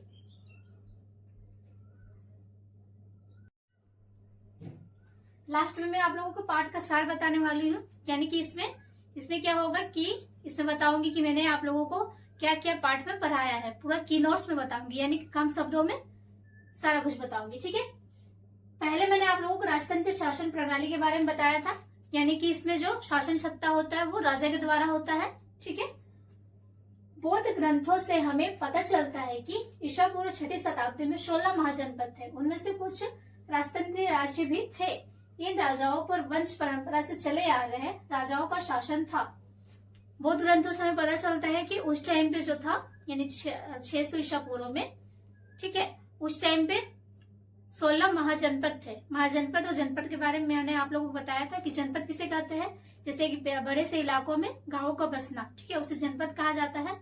और महाजनपद किसे कहा जाता है, उस राज्य में, ठीक है, उस राज्य में जितना भी बसे हुए उस राज्य में जो सबसे शक्तिशाली जो राज्य होता था, ठीक है, सबसे शक्तिशाली और पराक्रमी जो राज्य होता था, उसमें से उस एक राज्य को महाजनपद कहा जाता था। तो ऐसे कुल 16 महाजनपद थे। ठीक है, उनमें से कुछ राज्य जो थे उस टाइम पे वो वंशानुगत शासन सत्ता द्वारा चलाया जाता था, यानी कि राजतंत्रीय शासन प्रणाली थी उस टाइम। उसमें कुछ कुछ महाजनपदों में क्या था कि वहां पे जो शासन सत्ता चलाया जाता था वो वंशानुगत ढंग से चलाया जाता था, ठीक है। यानी कि बोर्डर जनरेशन, यानी कि अगर कोई राजा बना है तो फिर उसका आने वाला जनरेशन ही राजा बनेगा, ठीक है। वंशानुगत शासन प्रणाली चलाया जाता था। सेकंड, मैंने आप लोगों को गणराज्य के बारे में बताया था। गणराज्य में क्या था कि इसमें कोई वंशानुगत शासन प्रणाली था नहीं। इसमें क्या होता था कि एक बहुमत सरकार के द्वारा, मतलब बहुमत व्यक्तियों के द्वारा एक सभा या फिर कोई एक निर्वाचित व्यक्ति को चुना जाता था, फिर पूरा व्यवस्थित ढंग से शासन सत्ता को चलाया जाता था, ठीक है। कुछ प्रमुख गणराज्य थे कपिलवस्तु के शाक्य, मिथिला के विद्रोह और वैशाली के लिच्छवी। गणराज्य का प्रशासनिक तथा न्यायिक काम सार्वजनिक सभा में होता था। लोगों का एक निर्वाचित मुखिया होता था जिसे राजा कहते थे। उसमें जो कुछ प्रमुख राज्य जो थे, गणराज्य जो थे, क्या थे? कपिलवस्तु के शाक्य, मिथिला के विद्रोह और वैशाली के लिच्छवी। यानी वैशाली के लिच्छवी में मैंने आप लोगों को बताया था वज्र संघ में कि वहां पे भी गणराज्य का शासन सत्ता था, ठीक है। उसके अलावा कपिलवस्तु के शाक्य में और मिथिला के विद्रोह में भी वज्र संघ का यानी कि गणराज्य का शासन सत्ता स्थापित था, ठीक है। गणराज्य का जो प्रशासनिक तथा जो न्यायिक वर्ग होता था, ठीक है, वो सभा द्वारा चलाया जाता था। यानी कि मैंने आप लोगों को बताया था कि उसमें कोई राजा नहीं होता था, उसमें राजा होता था तो वो कोई नियुक्त व्यक्ति होता था, यानी कि लोग उसे चुनते थे कि ये मेरे लिए सही है और ये शासन सत्ता को अच्छे से चला सकता है, तो फिर या फिर तो उसे राजा घोषित कर दिया जाता था या फिर कोई सभा को राजा घोषित कर दिया जाता था। फिर वो जो सभा है वो पूरा शासन सत्ता को अच्छे तरीके से चलाता था, ठीक है। फिर नेक्स्ट मैंने आप लोगों को बताया था मगध का उत्थान। मगध का उत्थान में क्या चीज था कि मगध कैसे कैसे धीरे धीरे आगे बढ़ते गए, ठीक है। उत्थान यानी उत्थान का मतलब होगा कि कैसे कैसे वो आगे बढ़ते गए। मगध में वो इलाके थे जो आजकल बिहार में शामिल है। राजा बिंबिसार जो कब से कब तक किया था? 542 से 492 ईसा पूर्व तक शासन किया था, ठीक है। राजा बिंबिसार ने अनेकों राज्यों को जीतकर और उनके साथ वैवाहिक संबंध जोड़कर राज्य की शक्ति और प्रतिष्ठा को बढ़ाया। मगध का जो इलाका है कुछ कुछ जैसे मैंने आप लोगों को बताया था कि 2 जिला के बारे में, ठीक है। वो 2 जिला जो था वो बिहार से अटैच था, ठीक है। अभी वर्तमान में बिहार में शामिल था। उसमें से जो राजा बिंबिसार है, ठीक है, उस टाइम पे जो मगध का शासन बना था वो कैसे शासन सत्ता को चलाया था कि धीरे धीरे वो सबसे वैवाहिक जीवन मतलब शादी करता था, फिर उस राज्य को अपने अंडर में ले लेता था। यानी सबसे पहले उन्होंने कौशल के महारानी कौशल्या से विवाह करके उसके राज्य को अपने अंडर में लिया। ऊपर से उन्हें दहेज के रूप में काशी को भी मिला, यानी काशी भी वो अपने अंडर में ले लिया था राजा बिंबिसार। फिर नेक्स्ट क्या किया उसने कि वैशाली का जो महाराजा था उसकी पुत्री के साथ विवाह करके फिर वैशाली को भी अपने अंडर में ले लिया। तो ऐसे कर करके वो वैवाहिक जीवन बना करके वो सारे राज्यों को हड़पता चला गया और मगध को काफी प्रतिष्ठित बनाते चला गया, ठीक है। उसके बाद फिर कौन बैठा था? अजातशत्रु। अजातशत्रु का जीवन काल कब से कब तक चला था? 492 से 460 ईसा पूर्व तक। ने वैशाली के लिच्छवियों से युद्ध करके उन्हें नष्ट कर दिया। मगध के एक शक्तिशाली राज्य बन जाने के अनेक कारण थे। इसके पास उपजाऊ मैदान थे, व्यापार और शिल्प ने मगध को संपन्न बनाया। उसके बाद फिर क्या हुआ? बिंबिसार के बाद अजातशत्रु गद्दी में बैठा। अजातशत्रु ने क्या किया? अपने ही पिता को मार डाला और फिर जाके शासन सत्ता को अपने अंडर में ले लिया और फिर राजगद्दी में बैठ गया, ठीक है। तो उसने सबसे पहले क्या किया? लिच्छवी जनजाति के जो लोग थे यानी वज्र संघ के जो लोग थे उन लोगों को सबसे पहले हराया, ठीक है। और मगध को धीरे धीरे वो भी शक्तिशाली बनाते चला गया। तो मगध जो है वो इतना ज्यादा शक्तिशाली होने के पीछे कारण यह था कि यहाँ का जो उपजाऊ भूमि है ये एक प्रमुख कारण था और यहाँ का व्यापार जो है वो काफी सुव्यवस्थित ढंग से था। इसके क्या क्या कारण थे मैंने आप लोगों को बताया था, ठीक है। मगध शक्तिशाली होने के क्या क्या कारण थे। फिर नेक्स्ट मैंने आप लोगों को बताया था राजनीतिक व्यवस्था, यानी कि राजनीतिक व्यवस्था किस प्रकार का था। पहला था राजा, दूसरा उसके मंत्री तथा उत्तराधिकारी, तीसरा अश्वमेध यज्ञ, और चौथा सेना, और लास्ट हम लोग का था सरकारी कार्य। ठीक है, तो राजनीतिक व्यवस्था में सबसे पहले क्या रहता था, यानी राजा होता था जो निर्वाचित कार्य मतलब जो शासन सत्ता पर बैठता था यानी गद्दी पर बैठता था। फिर मंत्री परिषद होता था, जो भी राजा वर्ग देता था वो सब मंत्री परिषद करते थे। ठीक है, उसके बाद तीसरा हम लोग का होता था अश्वमेध यज्ञ। अश्वमेध यज्ञ के बारे में मैंने आप लोगों को बताया था कि उसमें क्या होता था कि एक घोड़े को छोड़ दिया जाता था किसी दूसरे राज्य में। ठीक है, अगर वो राज्य में जो राजा है अगर वो उस घोड़े को देख रहा है और फिर भी उसको कुछ नहीं किया, बस जाने दिया, तो इसका मतलब वो जो घोड़ा छोड़ा है वो क्या समझ लेता था कि उसने मेरे शासन सत्ता को मंजूरी दे दी है, यानी कि वो मेरे अंडर में आ चुका है। ठीक है, अश्वमेध यज्ञ में ये होता था। ठीक है, फिर था सेना, क्योंकि किसी भी शासन सत्ता को चलाने के लिए सेना का काफी महत्वपूर्ण योगदान रहता था। और लास्ट हम लोग का होता था सरकारी कार्य। ठीक है, सरकारी कार्य में क्या होता था कि जितना भी जनता के द्वारा जितना भी कर मिलता था उन सारे करों को राजकोष में जमा कर दिया जाता था, और राजकोष से जो भी मतलब सेना के लिए जो भी सेना के लिए जो भी रहन सहन के लिए जो भी खर्चा होता था वो सारा राजकोष से पूरा किया जाता था, यानी सरकारी कार्य के लिए। ठीक है, जनता का आर्थिक जीवन, उस टाइम पे जो जनता का आर्थिक जीवन किस प्रकार का था, ग्रामीण अर्थव्यवस्था, व्यापार और उद्योग, और तीसरा था नगर व्यापार व्यस्त जीवन। ठीक है, उस टाइम ग्रामीण अर्थव्यवस्था में मैंने आप लोगों को बताया था, फिर व्यापार और उद्योग के बारे में, और फिर नगर व्यापार के बारे में। ठीक है, सामाजिक जीवन, फिर उस टाइम पे जो क्या बोलते हैं उस टाइम पे जो लोग थे उन लोगों का सामाजिक जीवन किस प्रकार का था, 4 वर्ण संघ या श्रेणी। ठीक है, व्यवसाय वंशानुगत था, महिलाओं की अब वह स्थिति नहीं रही जो पारंपरिक वैदिक काल में हुआ करती थी। जीवन को 4 आश्रमों में बांटा गया था, ब्रह्मचर्य आश्रम, गृहस्थ आश्रम, वानप्रस्थ आश्रम और संन्यास आश्रम। तो सामाजिक जीवन उस टाइम पे 4 वर्ण में विभाजित किया गया था, ब्राह्मण, क्षत्रिय, शूद्र और वैश्य, ये चार वर्ण में विभाजित किया गया था। और तो और उस टाइम पे जो महिलाएं थी, यानी कि 600 ईसा पूर्व में जो महिलाएं थी उन लोगों की स्थिति काफी खराब हो गया था वैदिक काल में। वैदिक काल में मैंने आप लोगों को बताया था कि उस टाइम पे जो महिलाएं थी उन लोगों को काफी सम्मान दिया जाता था, बट 600 ईसा पूर्व में 600 ईसा पूर्व से जो महिलाएं थी उनकी स्थिति बहुत खराब हो गई थी, कोई सम्मान नहीं दिया जाता था। फिर घूंघट प्रथा वगैरह, ठीक है, ये सब आ गया। फिर विधवा को विवाह नहीं करना पड़ता था, मतलब विवाह नहीं करने की अनुमति थी, दूसरा विवाह नहीं कर सकता था। जबकि जो पुरुष थे उन्हें बहु विवाह का अनुमति दी गई थी, यानी कि जो पुरुष है वो एक से ज्यादा विवाह कर सकता है। ठीक है, तो ये सारा कुछ। फिर कोई संघ या संगठन में महिलाओं को आने की अनुमति नहीं थी, ये सारा कुछ था।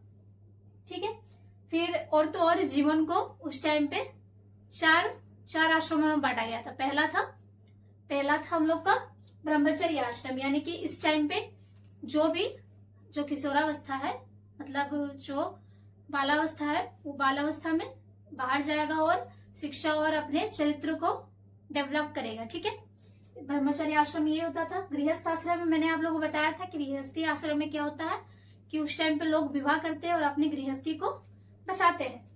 उसके बाद था वानप्रस्थ आश्रम। वानप्रस्थ आश्रम में क्या होता है कि जब पढ़ाई लिखाई हो गया, फिर गृहस्थी जीवन भी हो गया, तो फिर वानप्रस्थ आश्रम में क्या करता था लोग कि ईश्वर की भक्ति में लीन हो जाया करता था। ठीक है, संन्यास आश्रम में क्या होता था कि उसमें जो लोग होते थे वो सन्यासी ले लेते थे, यानी कि दुनिया की मोह माया से दूर वो जाकर के वन में अपना जीवन व्यतीत करते थे, यानी सन्यासी रूप जीवन को जीते थे लोग।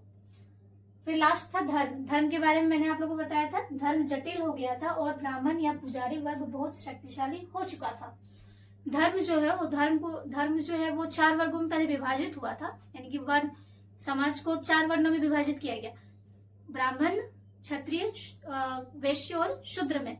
ठीक है, तो जब ये चारों वर्णों में विभाजित किया गया तो धीरे धीरे फिर धर्म बढ़ते चला गया, यानी कि धर्म फिर जाति व्यवस्था में आ गया, जातियों को कई जातियों में बांटा गया, ठीक है, कि ये इस जाति का है, ये इस जाति का है, ठीक है, और वो धीरे धीरे फिर कठोर रूप लेते चला गया जाति व्यवस्था जो है। और सबसे ज्यादा यहाँ पे ये होता था कि जो ब्राह्मण या पुजारी लोग जो होते थे उन्हें सबसे ज्यादा शक्तिशाली माना जाता था, ठीक है, और उन्हें काफी सम्मान भी दिया जाता था, जबकि कुछ के साथ जो अछूत वर्ग के लोग थे उन्हें अछूतों के जैसा व्यवहार किया जाता था। अभी भी ऐसा है, वर्तमान में भी ऐसा ही है। ये सोचो उस टाइम से चला आ रहा है, 600 ईसा पूर्व से अभी तक जाति व्यवस्था खत्म नहीं हुआ है, ठीक है। आप लोग उसको अच्छे से नोट डाउन कर लीजिए।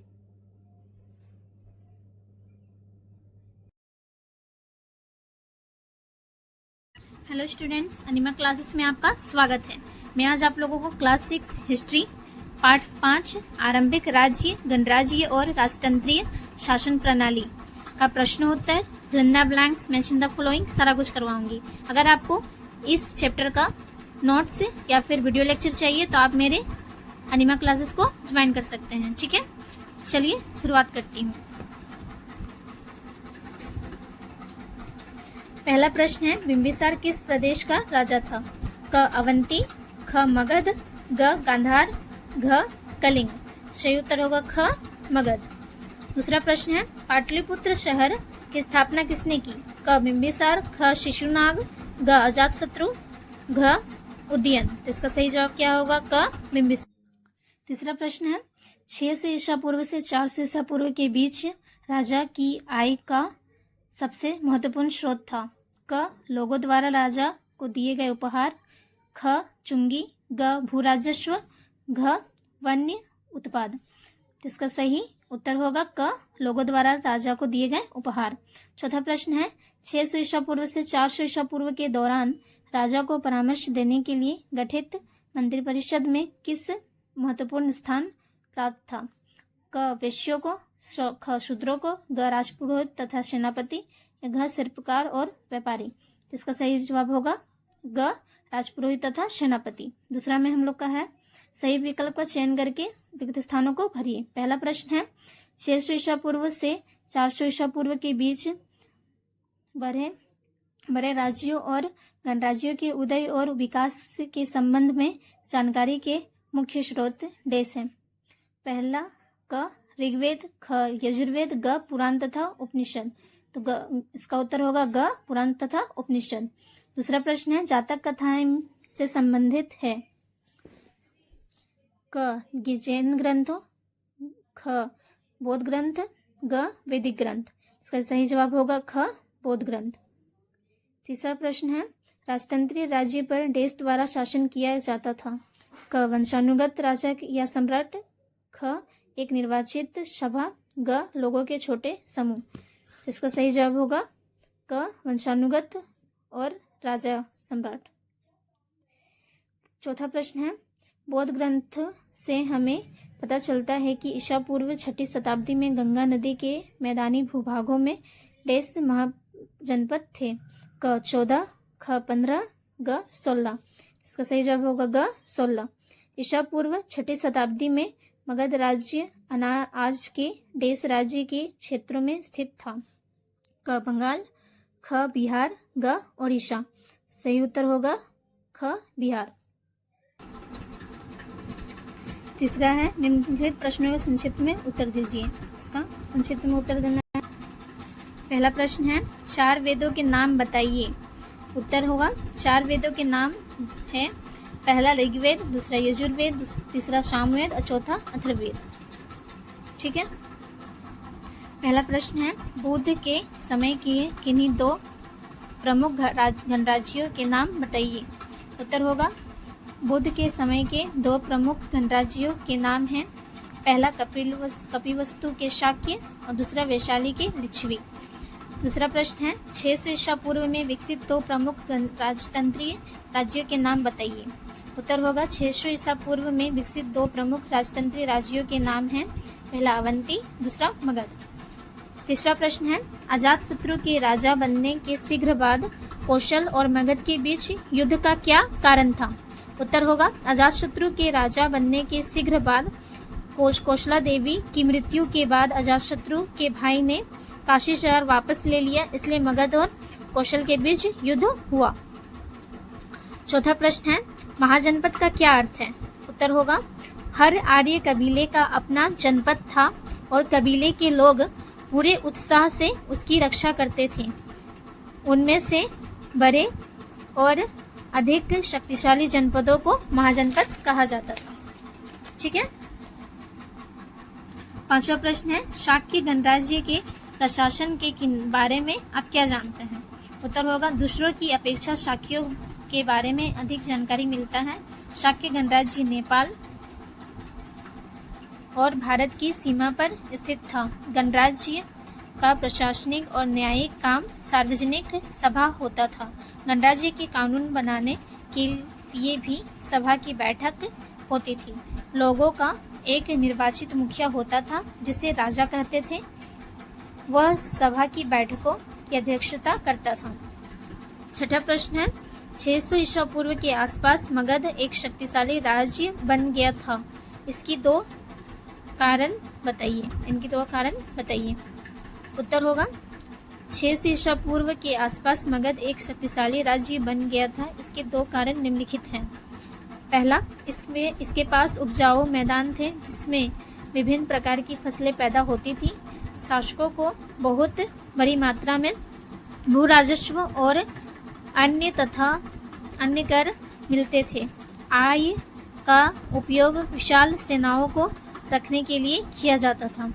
दूसरा है, मगध के पहाड़ी इलाकों में काफी अधिक मात्रा में लोहा पाया जाता था। उसका उपयोग कई प्रकार की चीजें बनाने के लिए किया जाता था।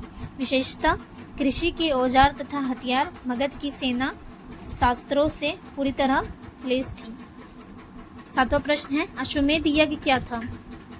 उत्तर है, अश्वमेध यज्ञ किए जाते थे शक्तिशाली राजाओं द्वारा। इसके लिए एक घोड़ा अन्य राजाओं के राज्यों में विचरण के लिए छोड़ दिया जाता था। इस घोड़े की रक्षा एक सैनिक टुकड़ी करती थी। यदि अन्य राज्यों के राजा अपने राज्य से होकर उस घोड़े को जाने देते तो उसका अर्थ था कि उन्होंने अश्वमेध यज्ञ करने वाले राजा की अधीनता स्वीकार कर ली है। पांचवा में हम लोग का है, इसको थोड़ा विस्तार पूर्वक बताना है। ठीक है। गणतंत्र और राजतंत्रीय शासन प्रणाली के बीच क्या अंतर है? उत्तर होगा, गणतंत्र और राजतंत्रीय शासन प्रणाली के बीच अंतर है। गणतंत्र का प्रशासनिक तथा न्यायिक काम सार्वजनिक सभा में होता था। लोगों का एक निर्वाचित मुखिया होता था जिसे राजा कहते थे। राजतंत्रीय शासन प्रणाली, बौद्ध ग्रंथों से हमें पता चलता है कि ईसा पूर्व 6ठी शताब्दी में महाजनपद थे। उनमें से कुछ राजतंत्रीय राज्य भी थे। इन राज्यों पर वंश परंपरा से चले आ रहे राजाओं का शासन था। दूसरा प्रश्न है, महाजनपदों के काल में जनता का आर्थिक कैसा था? उत्तर होगा, महाजनपदों के काल में जनता का आर्थिक जीवन इस प्रकार था। पहला, गांव की अर्थव्यवस्था। अधिकतर लोग गांवों में रहते थे। कृषि के दो महत्वपूर्ण परिवर्तन हुए। पहला, जुताई के लिए हल में धातु से बने फाल का उपयोग और दूसरा, धान के पौधों को उखाड़कर दूसरे खेत में लगाना। यह एक बहुत मेहनत का काम था जिसे दासों और भूमिहीन मजदूरों से कराया जाता था। दूसरा है व्यापार तथा उद्योग। कई महत्वपूर्ण व्यापार केंद्र सड़क से जोड़ दिए गए थे। व्यापार के लिए विनिमय प्रणाली असुविधाजनक थी। इससे कोई चीज खरीदने या बेचने में परेशानी होती होगी। उदाहरण के लिए यदि किसी को तेल खरीदना हो तो उसे तेल के बदले में देने के लिए अनाज या कपड़ा ले जाना पड़ता था। व्यापारिक गतिविधियों में सुधार लाने के लिए मुद्रा का प्रचलन शुरू हो गया। तीसरा है व्यापार के प्रमुख केंद्र नगर थे। बौद्ध साहित्य में अनेक नगरों का उल्लेख है। सबसे बड़ा नगर थे बिहार में चंपा, वैशाली, राजगिरी आदि। तीसरा प्रश्न है मगध राज्य में राजा की क्या स्थिति थी? मंत्री परिषद में प्रमुख स्थान किन लोगों का था? उत्तर होगा मगध राज्य में राजा की स्थिति थी कि राजा अपने राज्य में प्रशासन और न्यायतंत्र की अध्यक्ष होता था। आमतौर पर राजा क्षत्रिय होता था, वह बहुत शक्तिशाली होता था, राजा को भगवान माना जाता था। मंत्रिपरिषद में प्रमुख स्थान राजपुरोहित तथा सेनापति का होता था। चौथा प्रश्न है, महाराजा बिंबिसार ने अपनी शक्ति के विस्तार के लिए क्या किया? उत्तर, महाराजा बिंबिसार ने अपनी शक्ति के विस्तार के लिए अनेक राज्यों को जीतकर और उनके साथ विवाह संबंध जोड़कर अपना राज्य की शक्ति और प्रतिष्ठा को बहुत बढ़ा लिया। उसने मगध के पूर्व में स्थित अंग राज्य पर कब्जा कर लिया। उसने कौशल की कौशला देवी से विवाह किया और दहेज में उसे काशी का शहर मिला। उसने वैशाली के शासक की सबसे छोटी पुत्री शेल्लाना से विवाह किया। बिंबिसार ने उनके साथ मित्रता पूर्ण संबंध थे। प्रश्नों तो सारा करवा चुकी हूँ मैं आपको। अब मेंशन द फ्लोइंग, ठीक है। पहला है लिच्छवी, लिच्छवी का क्या होगा? वैशाली। दूसरा है विदेह, विदेह का क्या होगा? मिथिला। तीसरा है अजातशत्रु, अजातशत्रु का होगा मगध का शासक। चौथा है अश्वमेध, अश्वमेध होगा एक यज्ञ जिसमें घोड़े की बलि दी जाती थी। पांचवा है संन्यास आश्रम, संन्यास आश्रम का होगा तपस्वी का जीवन व्यतीत करना। छठा है वर्ण व्यवस्था, वर्ण व्यवस्था का होगा समाज का 4 वर्णों में विभाजन।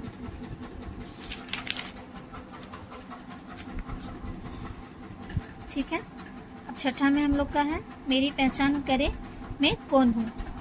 पहला, मैं एक ऐसी राजनीतिक व्यवस्था हूँ जिसमें वंश परंपरा के आधार पर राजा बनाया जाता था। क्या होगा? क्षत्रिय।